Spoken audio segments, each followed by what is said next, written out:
So this will be the last topic for uh, our current semester. It is regarding biomechanical adaptation to exercise and training, and finally will be regarding energetics and optimization.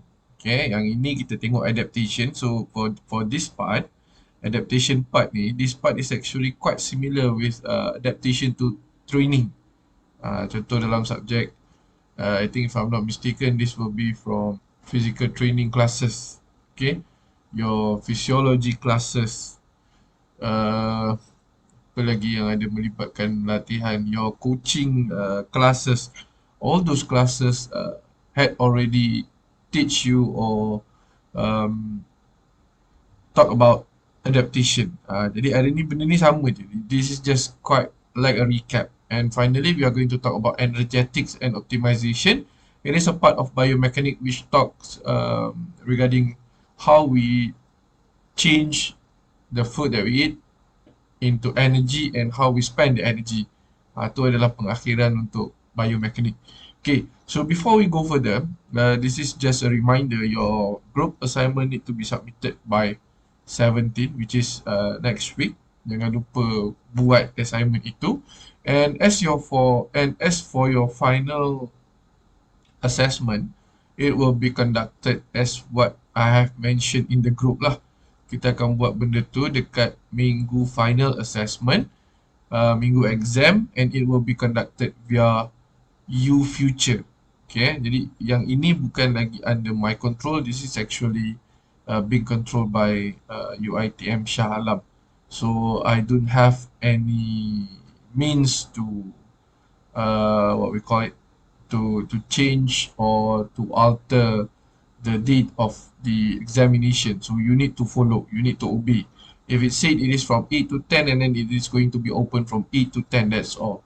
Takkan ada redo, takkan ada apa-apa selain itu unless it is critical. Contoh hari kejadian tu kena sakit teruk, kena ganggu saka ke apa ke kan, then you let me know. Other than that, please follow and adhere with the rule and regulation, the date, the day and the time of the final examination. So this is just a reminder. Okay, other than that, this is week 13. So I hope that most of you had already done your EES, okay, exit survey, and also your SUFO.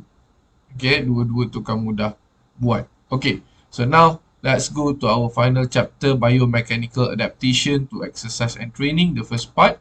This part, we are going to talk about three things. This is the overview. The first one is adaptation, and then we're going to talk about energetics, change of chemical substance into energy, and finally we are going to talk about optimization, how we can tune our performance. Alright. So when we talk about adaptation to exercise, it can be divided into two. The first is acute, the second one is chronic. Okay, sama je benda-benda ni. Acute means on the spot. You do exercise, you get the effect on the spot. Ni maksud acute lah. So this is just a flashback, okay? Acute is a sudden, temporary change in body function. Okay, sudden. Tiba-tiba. Temporary, sementara. So when you talk about acute adaptation, that adaptation is just on that particular moment. When you rest or when you don't practice for 1 or 2 days, that adaptation will lost. Tu senang dengan benda tu. Acute adaptation. So this adaptation disappears soon after the cessation of the exercise. Cessation means you stop exercising. So example of acute adaptation, okay, include the doubling or tripling of the heart rate, increment of heart rate. So when we go for any bodily function, we are going to increase our heart rate. We are going to increase our blood pumping rate. We are going to increase just a little bit, or maybe we are going to get a stagnant blood pressure. Ada orang dia dapat stagnant, ada orang dia akan naik sedikit.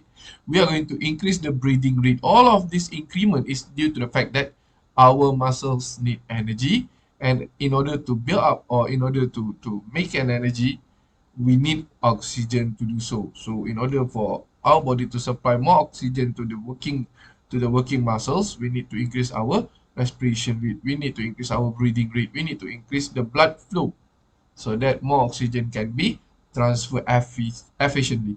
Okay, and then the significant amount of oxygen consumed by the muscles as they struggle to contract faster and also to sustain more force. Okay, itu adalah acute.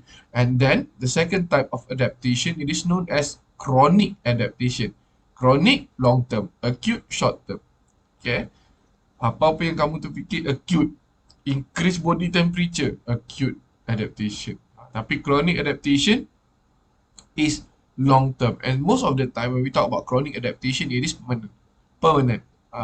Acute adaptation, temporary.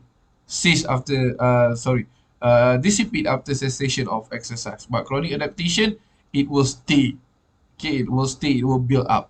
So as the body progress through weeks, days, and months of training, the structure of the body, the function of the body, it will change consistently. Paling mudah sekali chronic adaptation, we can see our muscle to become hypertrophy, increase in term of size. Tapi kalau buat exercise hari ni, buat bicep curl, beria-ria hari ni, balik katang-katang, keras katang. That is not chronic adaptation. How I do so? Wait for a day or two and then test the katanganess again. Katang ke tak? Keras ke tak? You will lose all of those supple. It is because those change is actually acute and it is caused by muscular contraction and also water accumulation. So after a day or two, when all of that dissipate, dia hilang. So if that happen, that adaptation is known as acute. But for chronic adaptation, this persistent change are the chronic adaptation enable body to respond more favorable to subsequent training session. Notion of progressive resistance. Example underscore the importance of continually increasing the volume. So means if we keep on challenging our body will adapt to that challenge. If you keep on walking a lot, you are going to increase your cardiovascular endurance, cardiovascular level. If you are training for power a lot, your power output is going to increase. So our body talks like that. If you are sluggish, okay, lembab, malas, so your body will respond accordingly. It will become sluggish. It will become malas. It will become perlahan. It will be slow. Okay, if you learn or train a lot towards agility, you are going to notice your agile is going to increase. If you learn a lot or you train a lot for balance, you're going to see you able to conduct quite a good action of balance. To chronic adaptation. And this training, it takes days, it takes weeks, even years in order to perfect the skill.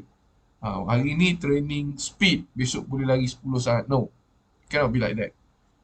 Okay, because all those adaptation, when we talk about changes towards our body, it is a permanent changes and it takes time. So it is a chronic adaptation. Okay, so if we fail, if we fail to increase the intensity of the exercise, so our muscle will also fail to develop. Sedang macam ni je lah. Work 10 dapat 10, work 11 dapat 11. But when you work 8, dia akan turun balik pergi 8. That is adaptation. So if you try to maintain your body's level, let's say lah you are now at level 10, if you try to maintain that one, works at level 10. If you try to be better than that one, works at level above 10. If you try to get lower than that, and then don't work anymore. So your body will start to deteriorate.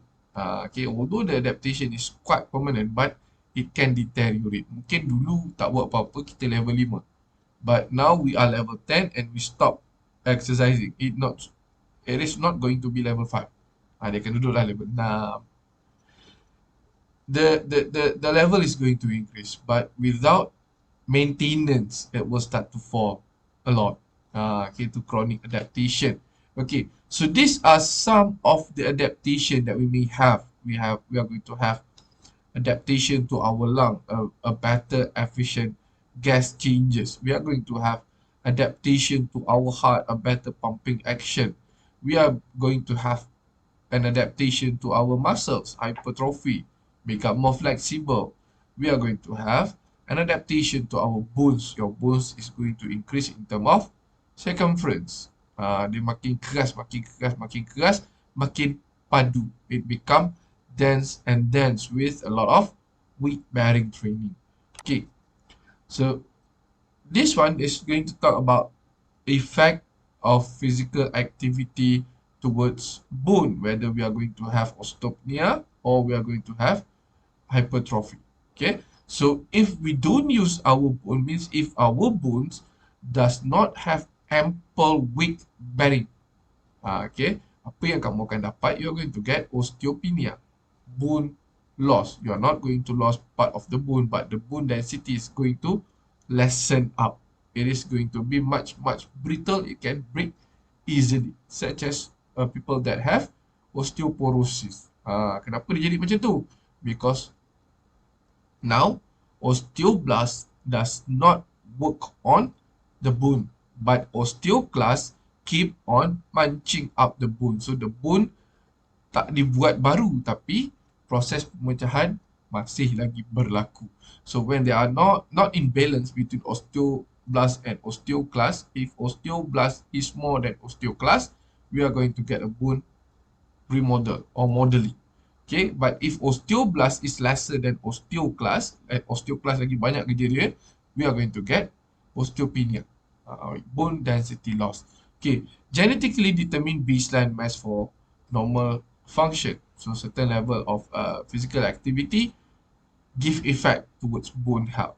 Okay, if we are lacking in terms of physical activity, we are going to get bone loss. If we are more in physical activity, we are going to get bone growth. So physical activity ni bagi kesan yang macam mana? Most of the time it will give effect such as weight bearing. Maksudnya dia bagi tekanan dekat tulang.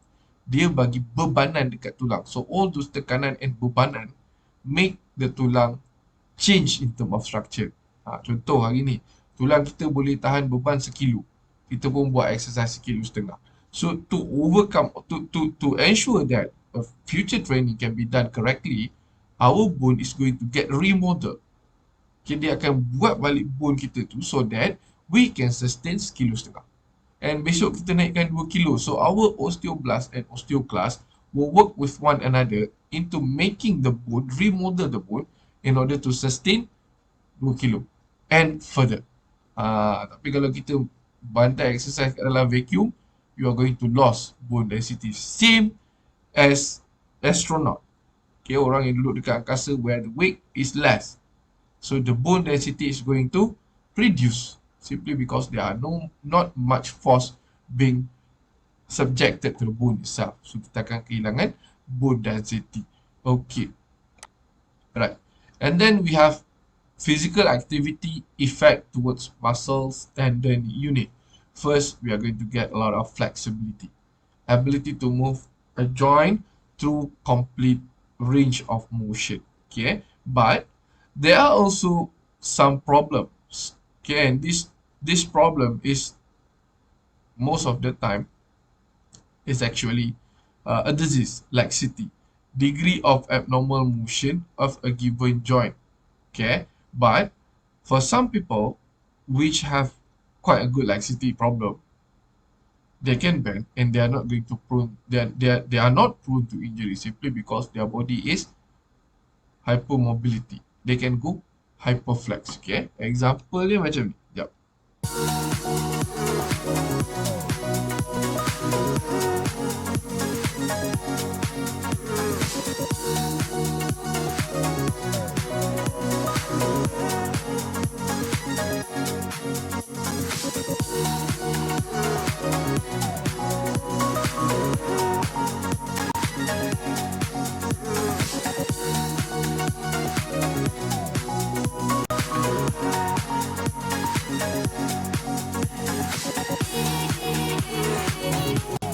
Alright. Is it nice to watch? Ada ke dalam kelas ni yang menceburi bidang melentur badan biar dari rebung ni? Dayat je, dayat. Ada ya? Okay. Itu kesan daripada exercise. Okay, that is not laxity, but that is exercise based on physical activity where the main, what we call it, the main focus is actually to increase muscles flexibility. So they can go quite a lot. Okay, sampai kalau yang kita tengok yang last tu kan dia pandang ke arah lain and dia lipat kaki tu sampai ke belakang. So this kind of people that have hypermobility. Tapi orang laxity ni dia tak payah nak practice. Somehow their joint is flexible enough. Okay, pernah tak awak tengok dulu-dulu adalah kot, please believe it or not kan, dia letak telur kat sini and then dia bend jari dia sampai belakang, patah, pecahkan telur. Pernah tak kamu tengok benda tu? Do you ever come across that?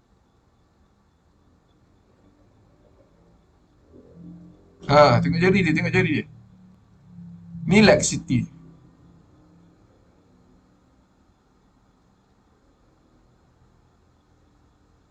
Tu kalau kita buat tu dah confirm terkepak keluar daripada soket lah. So, orang-orang macam ni, dia bukan tak ada soket. Basically, jari dia tu boleh keluar dan masuk balik dalam soket dia. Means the ligament is actually have more flexibility compared to us lah. Kita ada sampai satu level. So, our uh, GTO and spindles will tell our body that this is the limit. But for laxity, they don't have it. They simply don't have it. My left hand here nice and flat. So what I do is I start to bring it back, and most people, they'll get to like here and it'll start to hurt, maybe like here, and it'll feel like their fingers are about to break. But not for me. Like I can just keep going, back, right till all the fingers touch the back of my hand. Are Just you like still that, okay and do watching a this? backwards fist. Ooh, and that's the No, one that sir. usually works. Another Seram. good one is when I Ngeri kan? let fingers go. Just But like this that. is actually laxity lah. Oh yeah. So the So I've joint been able is to do this with both quite, my hands kita since I panggil was about 8 flexible, years but old, laxity is and I don't actually really know why. I just sort of discovered a it in class disease. one day. Ini It doesn't hurt at all. Like dekat the only tangan thing je that tau. hurts Means is after if doing this it for person a have while. laxity, Like semua joint when dia I boleh have the buat benda backwards macam ni. fist, it stretches the skin right there. Right. So that's the only thing that gets like a little bit uncomfortable. Okay, But jap. other than that, it really doesn't hurt at all. Saya ada satu lagi dulu sebelum ni. Ni kita tengok ni. Guy push his body through a tennis racket. This is also a form of laxity. Okay, jadi bila dia tahu dia tu laxity, it is not towards a certain part, but most of the time, the whole body joint is actually like that. Okay, that's what this one.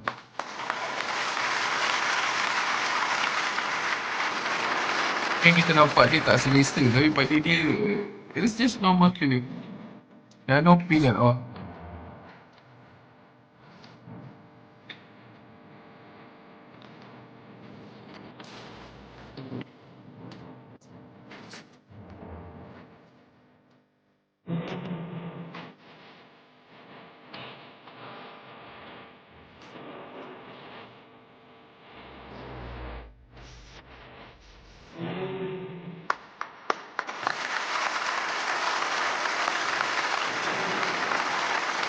Jangan ada pula yang tengok benda ni pergi cuba kan, sambil-sambil tengok cuba je. Lagi terlipat-lipat kat situ.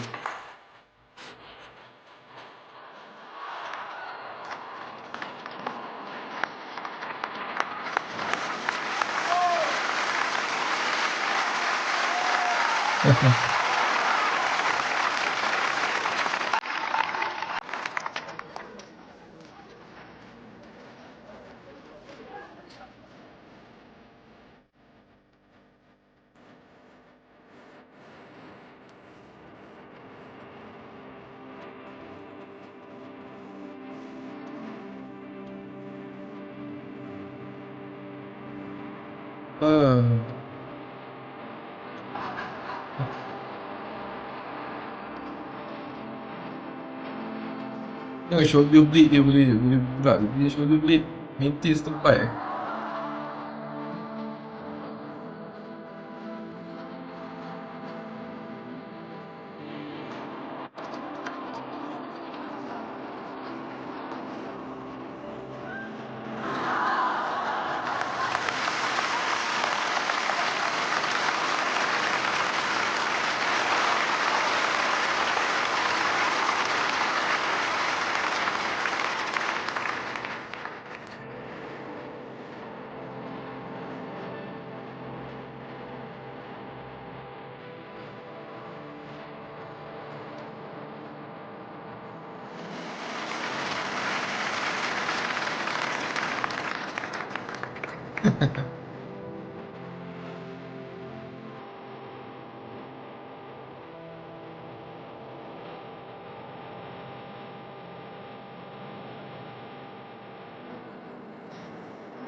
Okay, kalau kamu masih ingat, kita pernah belajar satu topik berkenaan dengan joint, mana kita ada apa ni, movable joint, immovable joint, semi-movable joint.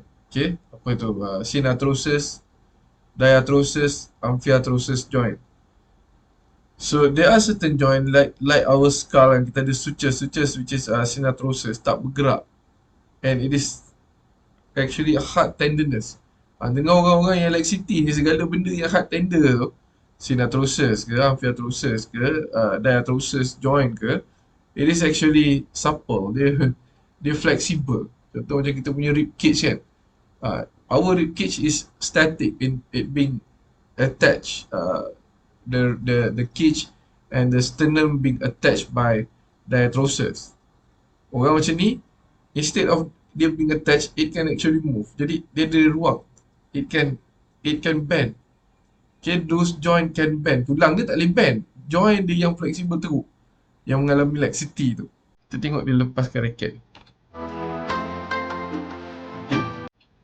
Can you observe the ribs? Tengok ribs dia, tengok ribs dia. There. You can see a squeeze. So it can move accordingly to this man instruction.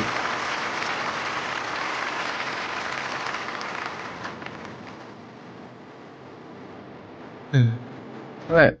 Kalau kita tengok dia kan, dah macam semua joint dia adalah movable joint. Itu yang terjadi dekat orang laxity. So laxity can increase injury because at some point they go beyond the boundaries. Okay, at some point they go beyond the boundaries and they still prone to injuries. But if for us, katalah kita lipat macam ni, kita lipat level 5 dah sakit, dia lipat level 50 baru sakit. Dia macam tu. Right. Laxity. Balik try lah. Lipat jari. Kalau boleh lipat je, cuba try bahagian lain. Okay, kalau tak boleh lipat jari, jangan proceed. Right. And then we have tendon adaptation. Tadi muscles adaptation, and then we have joint. Now we have tendon. Okay, when we talk about tendon, we need at least 6 to 8 primary weeks in order to get effect towards our tendon. Okay, bukan muscles, tendon. Right, our tendon, the one that attach muscles to bone. And when the tendon is hard, when the tendon is large, we are going to get more force output based on the factors that affecting muscle force generation. Okay, tendon provide passive passive tension.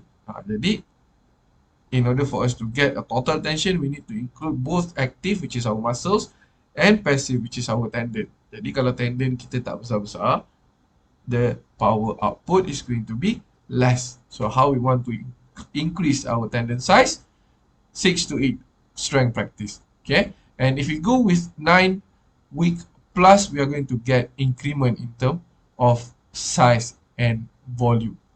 So for long-term benefit, fiber change result in improved fatigue resistance, and also it increase the force production of the muscles itself.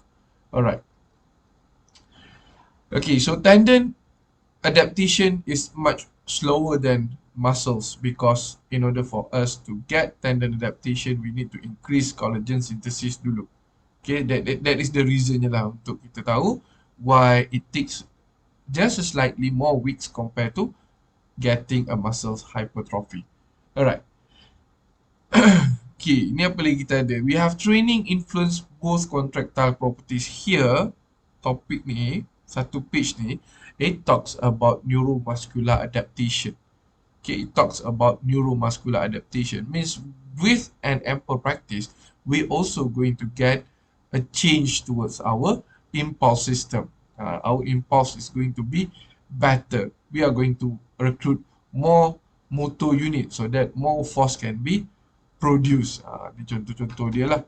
Okay, and then max force produced depends on the length of muscles during contraction and initial strength gain after 2 to 8 weeks. Okay.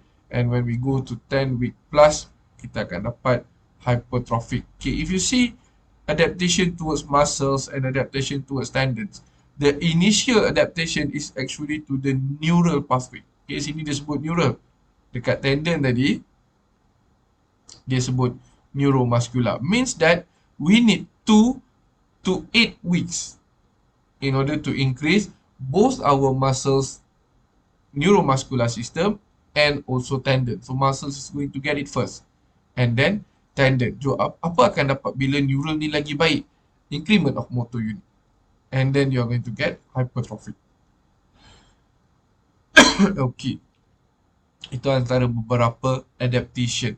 And this one is some of the factor which may affect those adaptation. First is heredity. Okay. Keturunan. So heredity makes 25 to 50%. Example dekat sini. We compare Indian, okay, in Malay, in Malaysia, we compare Indian and Malays, right? These two, in the event of long distance running, marathon. Okay, zaman sekolah dulu. Bila ada rentas desa je. Kalau sekolah tu ada berbilang bangsa, most of the time, Indian will dominate rentas desa. 400 meter, 800 meter, 10,000 meter. Lari berganti-ganti sampai ke Sudan. Most of the time when it talks about long distance running, it will be dominated by Indian. If we talk about basketball, most of it will be Chinese. Melayu main apa? Takraw. Okay, example dia macam tu. One of the reason is that you grew up with that kind of sports. So it become a sport that usually being played according to the place where you are born. Itu satu. Tapi yang kedua, kita tengok macam tadi. Kita tengok macam marathon. Why most Indian win the match compared to Malay and Chinese? Why most of it? Kenapa? Okay. It is due to heredity. If you make some study comparing what we call it endurance, okay, comparing cardiovascular endurance between races, we are going to notify that Indian have quite a higher bit of endurance compared to others. Okay, so that katalah kamu dah kita nak sampai level 10, okay, kita nak sampai our exercise try to be at level 10. And this Indian group, lahir-lahir je, they are at level 5. Contoh, Malay and Chinese, lahir-lahir dekat level 3. So, Indian only take 5 level to be at top, while Malay and Chinese need 7. This is what we call heredity. So, if your genetic be made like that, less practice will needed in order to get effect. Maksudnya, kalau kita bagi dia praktis yang sama dekat tiga-tiga bangsa, that Indian will actually get more effect compared to the other two. Katalah kita bagi praktis level 3. So Indian tadi daripada 5 jadi 8. Malay and Chinese daripada 3 jadi 6 sahaja. This is what we call heredity. So if your gene be made like that, that training will affect you more compared to others simply because of the heredity, especially dekat VO2 max value. Okay. Number 2, the second factor is age, but this one is not total. Okay. Age related decreases in VO2 max might partly result from age related decrease in activity level. Means when you are aging, your VO2 is going to be slightly dropping simply because your activity level also drop. This is why I said slightly, not total. But if you are active, the decrement it's going to be there, but not as significant as without practice. Age, okay, age naik, VO2 turun. With practice, the turunness is sikit. Without practice, the decrement is actually a lot. Okay, and number 3, gender. Jantina, it just play a small role in differentiating VO2 between male and female. If with a proper training, it can be par VO2, but not strength. Okay, because of muscles quantity inside body. Okay, and then there will be another factor known as responder and non-responder. Okay, responder and non-responder. So responder is a group of people when we give it training, it get a lot of improvement. Non-responder, we give the same training, it get only a little bit of improvement. Okay, contoh macam ni. Okay, contoh ni. Okay, can somebody give me your best time for 2.4? Berapakah masa terbaik kamu 2.4? Setakat ini. Azmani Zaini. Berapa? Biasa 2.4 time. apa 2.4 Yep. Berapa masa terbaik kamu? masa terbaik. Ada sekejap. Saya cuba apa? Cuba cakap balik. Okay.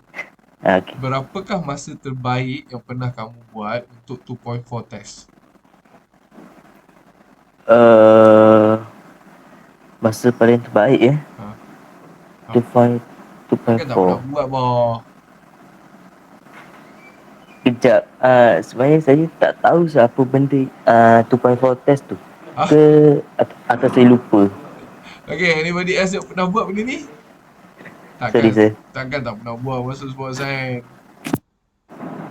Syamiza. 2.4 km. Yep, betul. 18 Oh, minit. 2.4 km. Ifa is 18 minit. Okay. Syamiza.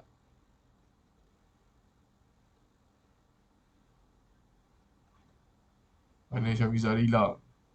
Saya dah hilang, sir. Jangan tanya saya.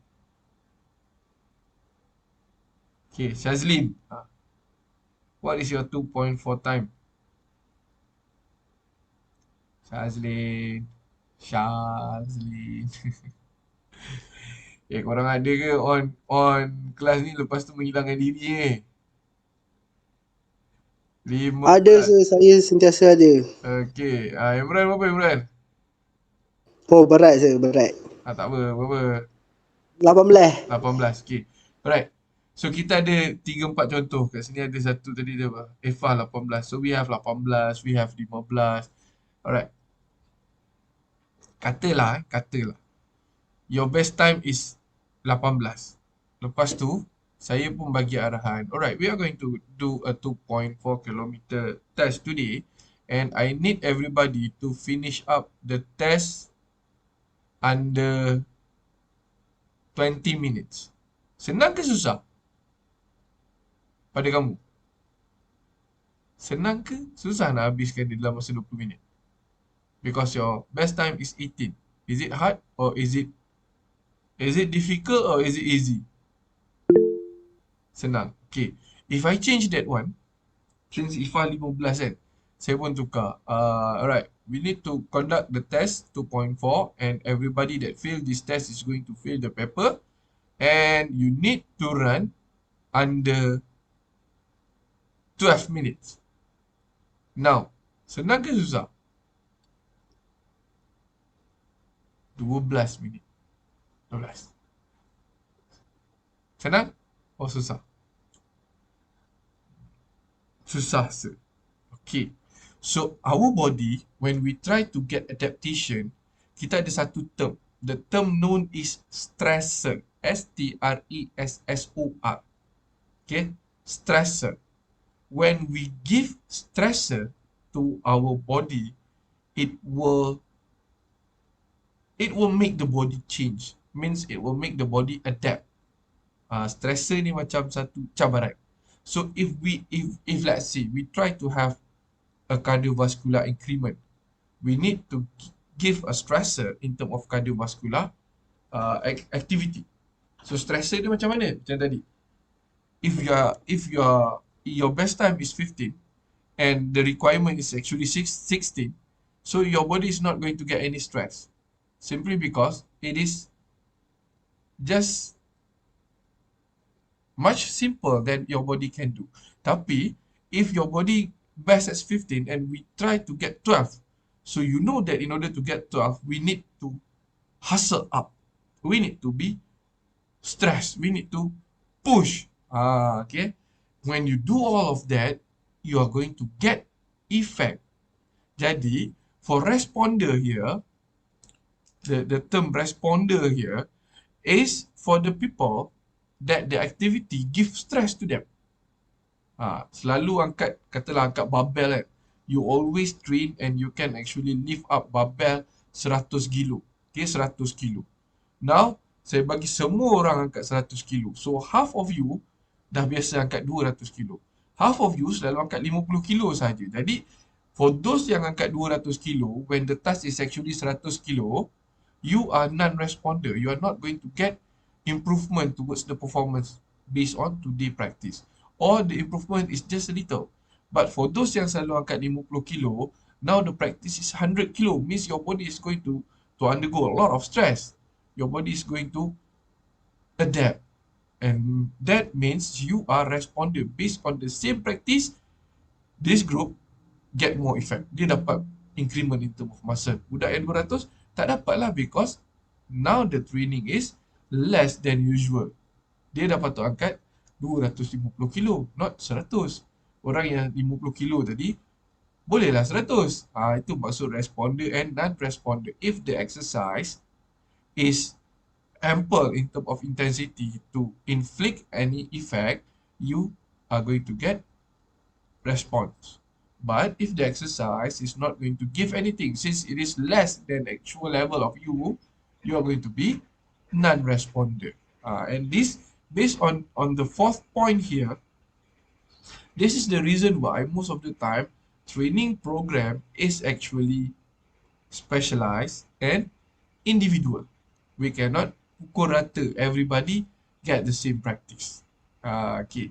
Right. And finally, factor that affecting adaptation is specificity of training. If you try to be good at running, practice running. If you try to be good at driving, practice driving. Bukan practice driving dekat simulator, dekat game. Practice actual driving. If you try to be good at getting a dribble conducted properly, practice dribbling. Itu maksud specificity of training. Based on the objective, train whatever thing that's you need. Okay, so these are the topic of effect and factors affecting adaptation. Okay, now let's move on to energetics. Okay, energetics. Okay, so this is energetics. When we talk about energetics, we talk about biomechanic and we talk about energy flow. Okay, means that energetic is actually a system talking about food become energy.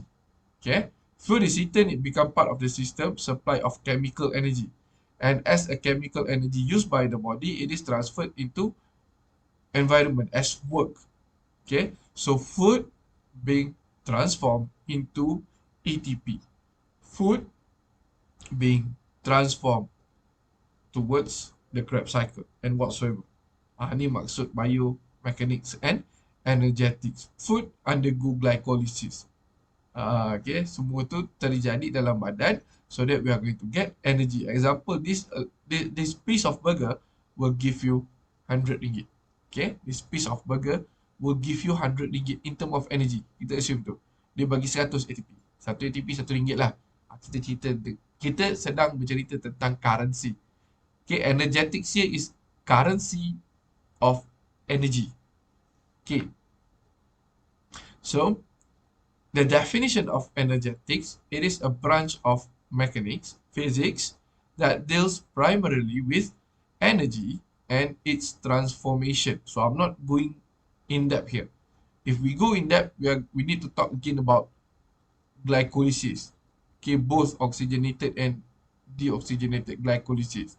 We are going to talk about uh, oxidative energy system again. We are going to talk all of those energy system. So I'm not going to go in depth. Okay, dia cuma kat sini kita nak cerita makanan akan jadi tenaga. So glukos akan lalu jalan glukos, lemak akan lalu jalan lemak, protein akan lalu jalan protein. It will start anaerobic and it will end aerobic Krebs cycle last day. Okay. So what does energetics? Why energetics important in biomechanics is because of the second one. Okay. We are going to talk about ni cost towards generating energy, cost towards locomotion. Okay, so the link between mechanics and energetics of locomotion had been studied, and we are going to define this cost in terms of COT. Okay, cost of transport. Jadi transport dekat sini bukanlah bergerak ke depan saja. All kind of movement. Executing a sport skill is also transport. Cost of transport. Okay, so this is the basis. Okay, human prefer to move at a speed that minimize the metabolic cost of transport, and this is the reason why we are more prone to walking than running. Pasal by walking, we are going to use the less cost of transport, the less currency. But not for others yang memang dah lahir-lahir berlari. So dia prefer to run rather than walk. Okay, kat sini dia bagi tahu cost of transport for human is least for walking at 1.2 to 1.4, what remain constant across running speed. Meaning that if you move at this speed, this is the least amount of energy needed. But if you go beyond that, it is actually at one constant amount. Berapa laju pun itulah tenaga yang diguna pakai. Jadi maksudnya sekarang, it can be low energy or it can be high energy. High, tak ada higher dah. Satu je amount. Low, satu amount. Okay. Alright, so apa yang kita nak tengok dekat sini?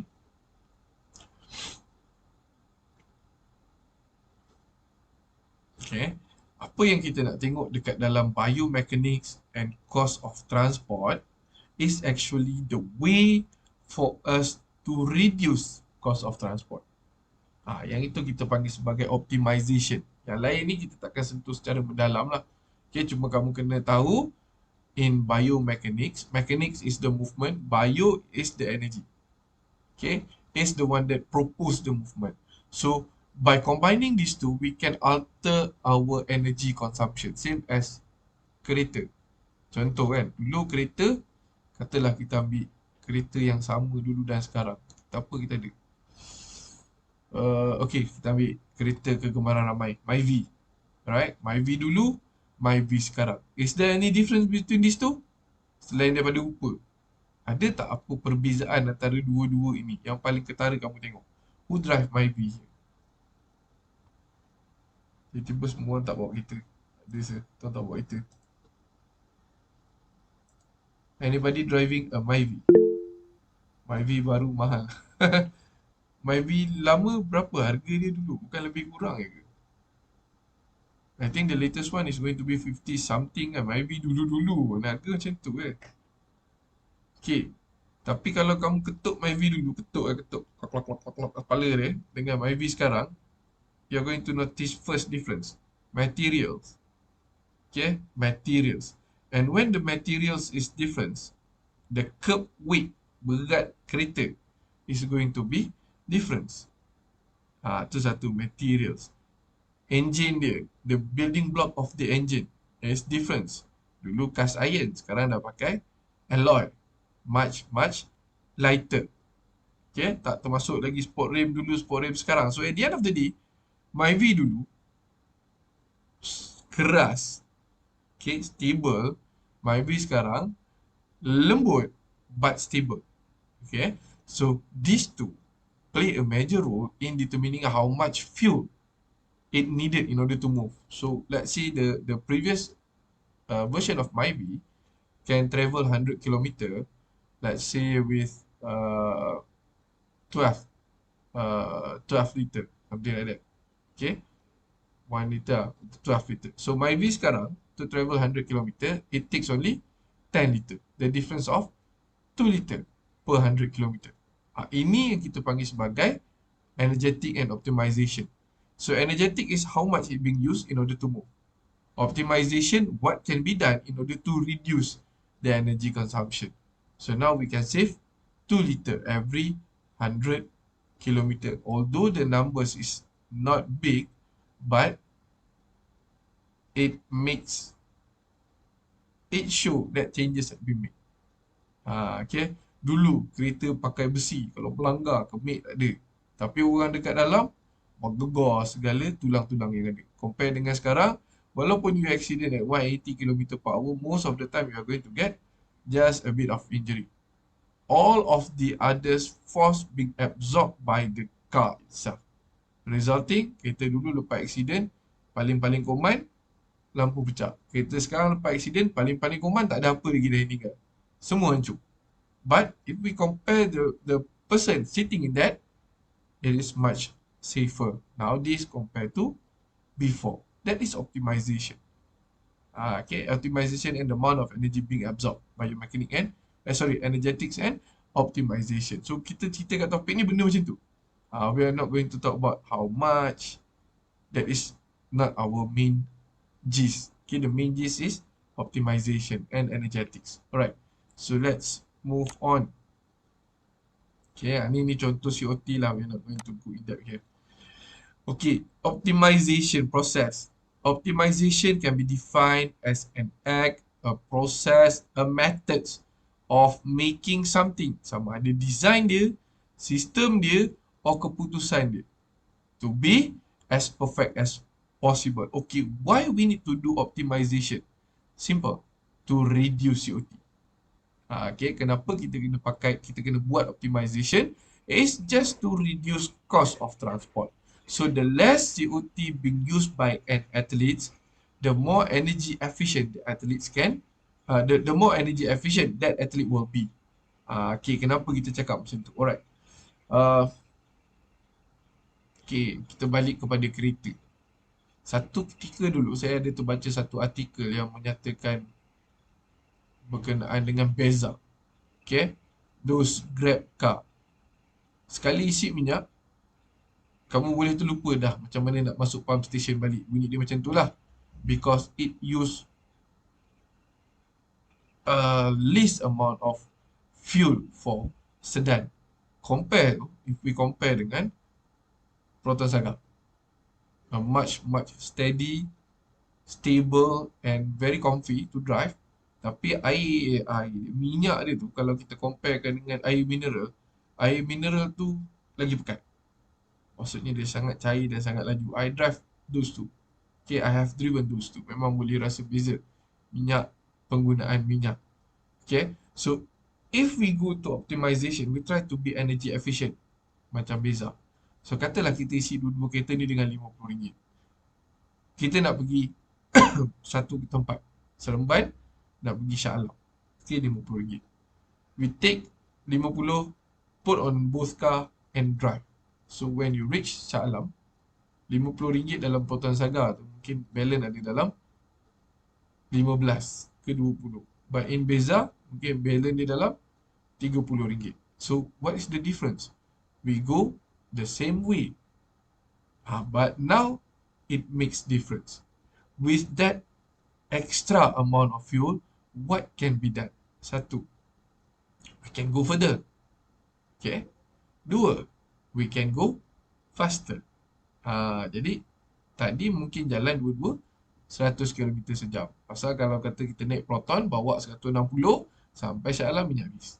But for Beza, itu mungkin boleh pergi lebih daripada itu. Since we have more extra juice. Same goes as athlete.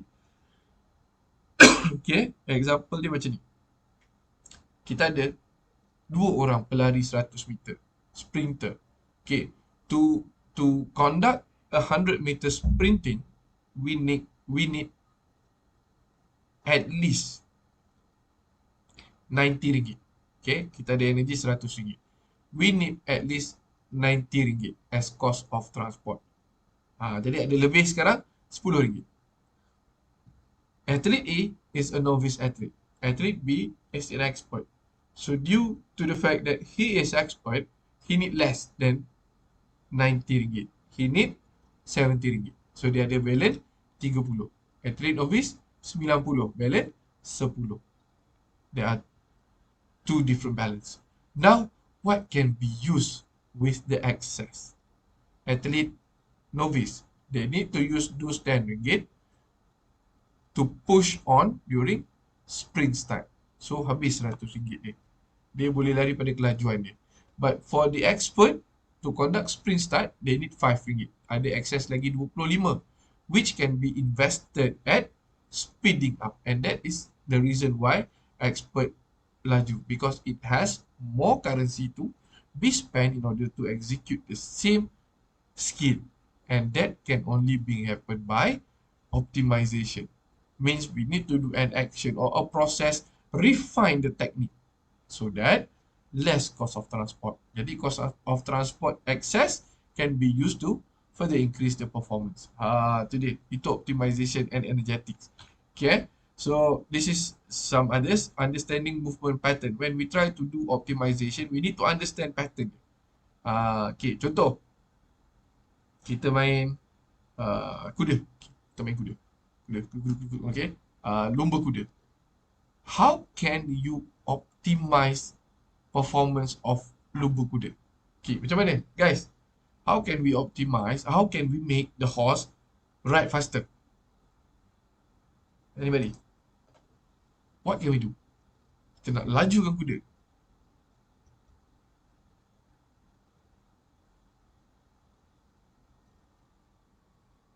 Dah sunyi balik. Kalau pilih breed bagus tu, sekarang kita dah cerita kita dah ada kuda, semua orang dah ada kuda. Semua orang dah ada kuda breed bagus, okay? Kuda colour gold lah. Maka Nabi. Okay. Macam mana kita nak jadikan kuda tu semakin laju? Macam mana kita nak buat in terms of biomechanics to make the horse faster? I give you one clue. Okay? Kita kurangkan frontal area. Macam buat motor kan, frontal area besar lagi, banyak resistance. So we'll make it less frontal area. How to do that? Kita tuck in kepada kuda, kita rapat dengan badan kuda instead of duduk tegak macam tu. Kalau nak main dressage ke apa boleh duduk tegak. Sekarang kita nak kuda tu laju, so we are going to tuck in, we are going to reduce our frontal area. Satu. Lagi, apa kita boleh buat? What can we do in order to speed up reducing frontal area? Anything else?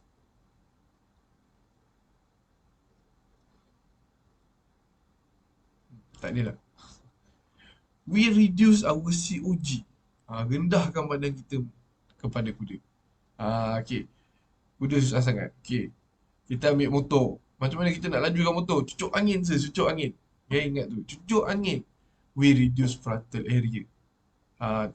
Macam contoh kita sebelum ni, basikal tu kayuh pada kelajuan 220 km. How to do that? Getting as close as possible to the front car so that you are not going to get into those turbulent area. To optimization. Lagi apa? Tunduk. Kalau berdiri tegak, you're going to get a lot of frontal area. More friction to the back. Okay, you're going to get a lot of air resistance. So, tuck up your body, reduce your height so that the area will become less, and then try to be in contour with the bike. Kalau bawa motor dia cuba duduk belakang fairing konon-konon, so that the air movement is going to be better, the flow is going to be laminar. Swimming, how can we speed up swimming? Macam mana action swimming? Okay, ke depan. Apa jadi kalau dia tak kayuh ke depan kepala, instead dia buka kiri kanan macam tu? Yes, you can swim forward, but the air movement, the water movement, the fluid movement is not going to be fluent. It's not going to be sound. It's going to be scattered.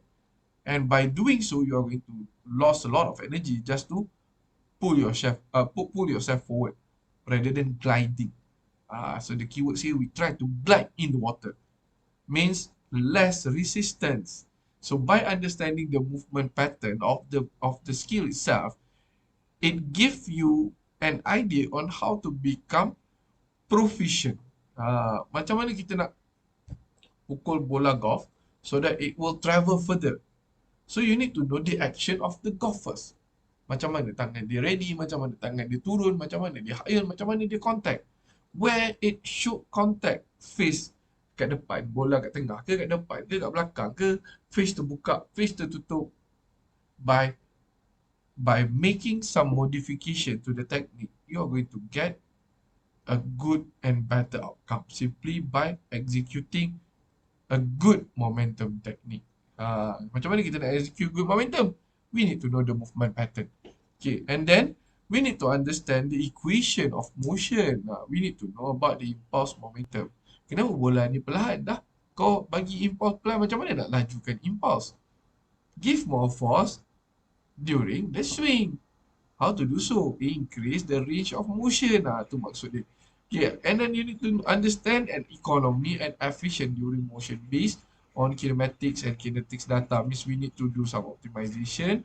Okay, yang bawah sekali, alteration during motion. Right. Ni contoh. Optimization in hill climbing. Bila naik je basikal, naik je bukit automatik, orang akan buat macam ni. Tak ada naik basikal, naik bukit duduk tegak. Jatuh ke belakang. Okay, so you are going to go forward. You are going to reduce the height, but eventually, if we take a quite a measurement, you actually try to be here.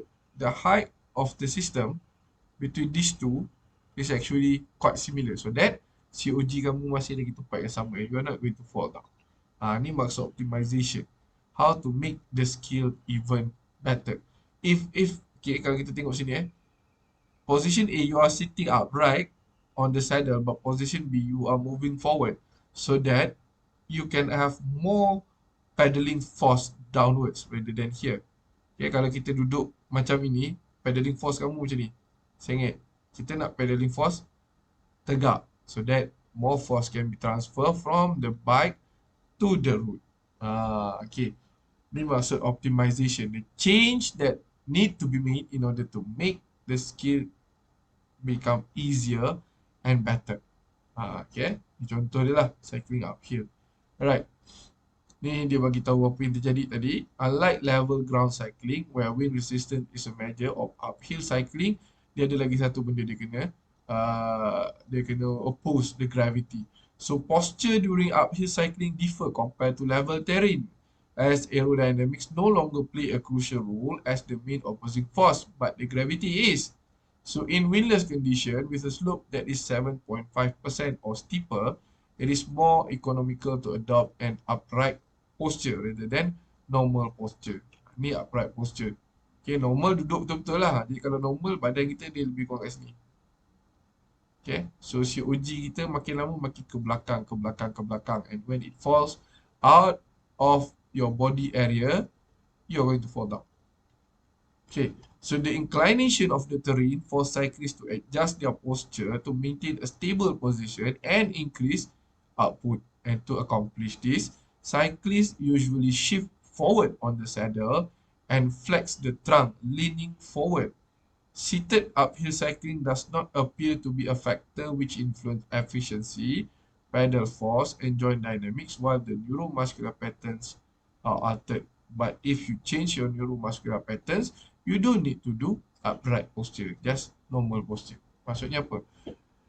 You need to go with the practice itself to train the neuromuscular in order to produce force at most, although you are sitting normal. Tu maksud dia. Okay. Sometimes cyclists stand on the pedal. Kenapa dia stand on the pedal? They try to get the most output to the pedal so you can pedaling uphill. Lagi tinggi bukit tu, lagi ke depan kamu akan pergi, lagi tegak kaki tu kamu nak, dia pergi ke pedal. So that the most output is not going to be wasted. You are going to get all the output based on the action. Okay. So changing the posture by standing alters some of the character of locomotion, such as economy and efficiency. Okay, increase ventilation during standstill, accompanied by increase in breathing frequency. Why we going to increase breathing semasa uphill compared to normal? Is because we need more energy to be here, to be sent to the leg. Okay, more energy means more fuel. And what is the fuel? Oxygen. What is the fuel? Glucose. It will be sent a lot here. Ada glucose banyak, tak ada oksigen pun tak boleh jadi minyak juga. Okay.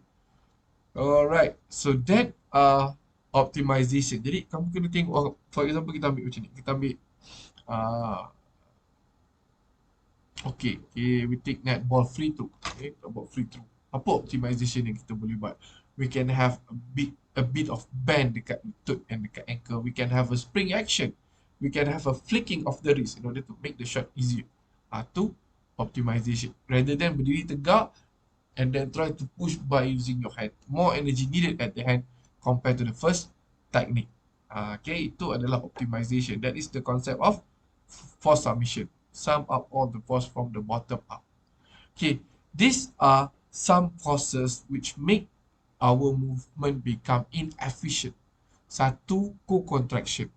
Muscles are activated even though not required. Example, kita nak baling that. Means we know that in order for us to baling that, the muscles needed is at the forearm. Okay, but now we have we try to buat pergerakan mengarut dekat tempat-tempat lain. So all those pergerakan mengarut require energy. Ingat tu dulu. It require energy. Okay, it require nak baling kat sini. Tangan dia sibuk lah buat apa-apa tapi kan it require energy. Co-contraction. Muscle activated even though not required. Trembling, tremor, bergegar, bergetar, takut, shiver. All of that is co-contraction. It costs energy. Okay, number 2. Isometric contraction against gravity. Extended time utilized during limb segment are being held in near isometric contraction. Nak baling kan? Tapi dia tak baling, dia pegang. But dia contract. Konon-konon. Nak up the aura. Konon-konon. This is what we call isometric contraction against gravity. So the longer you do this, rather than executing the action, the more energy will be burned. And that energy being burned without any effect. Okay, rugi maksudnya. Yang ketiga, generation of energy at one joint and absorption at another. Identical like co-contraction. And finally, jerky movement. Unsmooth motion generate burst of positive, negative work sequence. Nak sepak bola teragak-agak. Okay. Bila nak sepak tu all those cause isometric contraction and all those cause co-contraction. Finally, it is a jerky movement. Teragak-agak nak lari tegak tapi kejap-kejap kiri. All of this is a cause of movement inefficient due to one fact. It burn energy. It burn your currency to excel. Okay, sekarang kita akan masuk kepada kenapa kita tak boleh nak burn benda-benda ni by energetics and optimization. Okay, sekejap ya.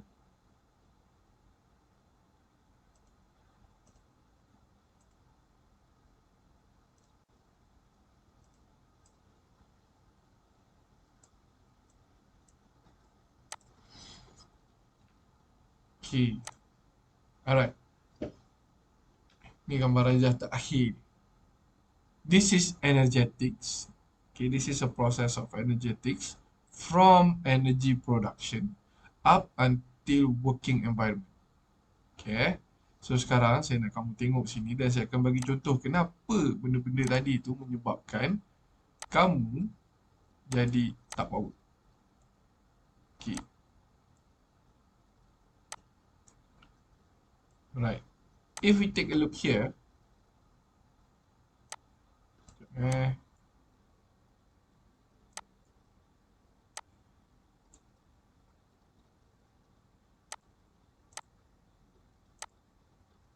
if you take a look here, tadi kita bermula dengan satu benda, nama dia metabolic energy. Okay, here we have metabolic energy. So this metabolic energy, okay, it come from O2 inspired, and then we let go CO2. Okay, metabolic energy came from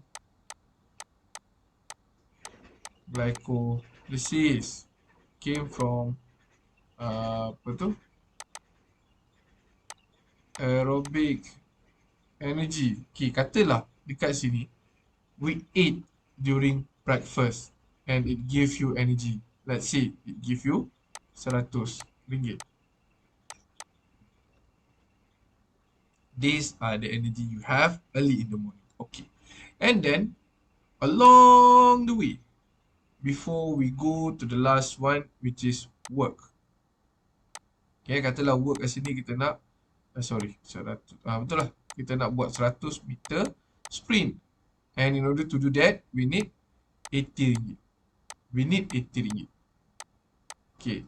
So the top line, I'm going to depicting novice. And the bottom line, I'm going to depicting expert. Okay. Now let's see how we lost our energy. First is resting heat. Kita hilang dekat resting heat. Yang hilang macam tu saja. Okay, katalah novice and expert lost the same amount of heat. Good. Okay. And then we have contraction heat. Okay, apa itu contraction heat? If you still remember, when we talk about energy,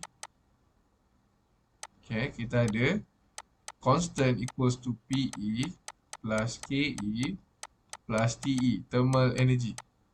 Ni lah dia, contraction heat. So when we move, when our muscles contract, it produce heat. Okay, so this contraction heat. Let's say expert,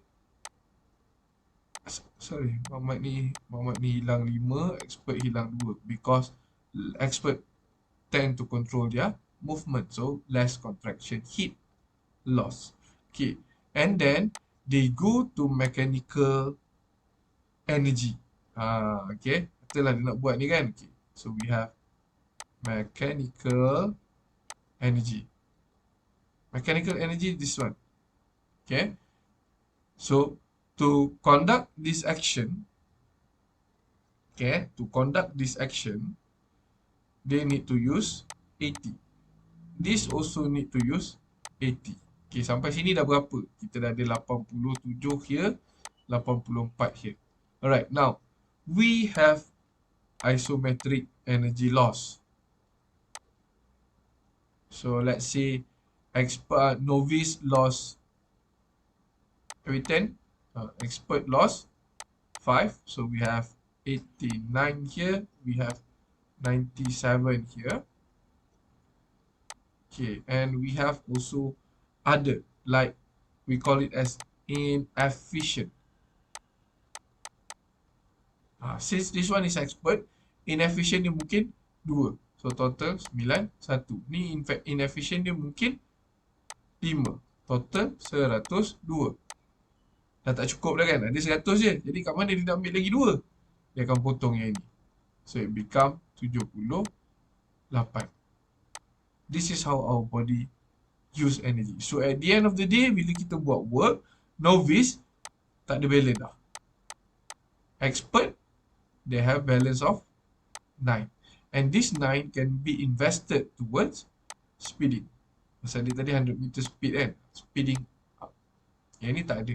And this is why we can see expert tend to dominate the sport simply because they have more energy. Kenapa dia ada lebih banyak energy? Because they lost less.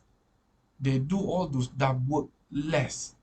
The energy being subjected to execute the skill is at the most. And that is the reason why expert become better because of dia punya system of energy flow is efficient. So by doing optimization, we can lose a lot towards mechanical energy, we can lose a lot towards isometric work, we can lose lots at inefficiency, resulting we have more which can be invested to further speed up or further enhance the execution of the skill itself. So that is the process of energetics and optimization. Okay, itulah sebenarnya apa yang ultimately dapat pemain bola. Macam mana kita nak naikkan increase the performance of pemain bola?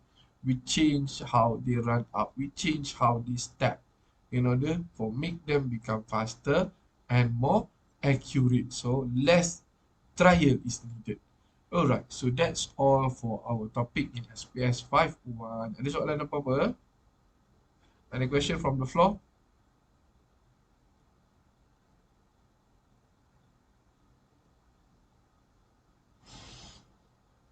Soalan? Ada apa-apa nak disoal?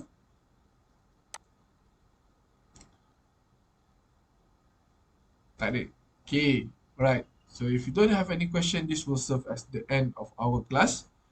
As for the class tomorrow, 2 to 3, please use the time to finish up your group project. Okay, finish up your group project as it need to be submitted by next week. Okay, thank you again for your participation. Don't forget to take your attendance. See you again next week. Assalamualaikum and very good morning to all.